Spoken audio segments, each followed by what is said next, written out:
તમે એક આગળ વાત મને એડિસનની કે કંઈક વાત કરી.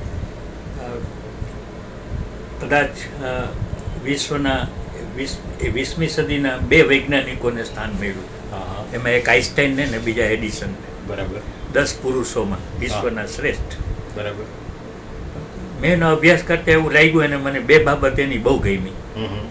એક, જ્યારે બલ્બની શોધ કરતા હતા ત્યારે આટલા બધા પ્રયોગો એણે કર્યા, લગભગ 700 આસપાસ પ્રયોગો કર્યા. એના સાથીદારો છોડીને એક પછી એક જવાબ માંડ્યા કે હવે તો છોડો એમ. બરાબર.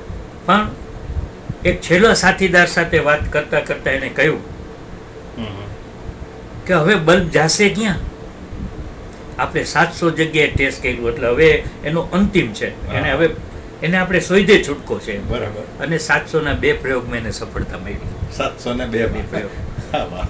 અને આ બલ્બની સફળતા અને એના ઉપરથી એણે આખી પોતાના જીવનનું એક જ લીટીમાં એણે પોતાનું જાહેર કર્યું કે શુદ્ધ શું કહેવાય કે 99% પસીનો ને 1% જ લક.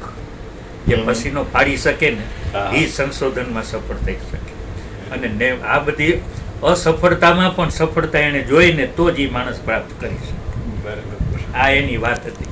વાહ. અને એટલું જ નહીં, યુનોએ છે ને કોઈ પણ વૈજ્ઞાનિક પાછળ આટલી જાહેરાત નથી કરી, પણ માત્ર જ્યારે એડિસનનું અવસાન થયું ને ત્યારે અમેરિકામાં ને 1 મિનિટ વીજળી બંધ રાખવામાં આવી. અને યુનોએ અંજલિ આપતા એમ જ જણાવ્યું કે વિશ્વમાં કોઈએ કંઈ ન શોધ્યું, માત્ર આ એક જે બલ્બ શોધ્યો ને એ વિશ્વનો સૌથી મોટો એડિસનનો ઉપકાર છે.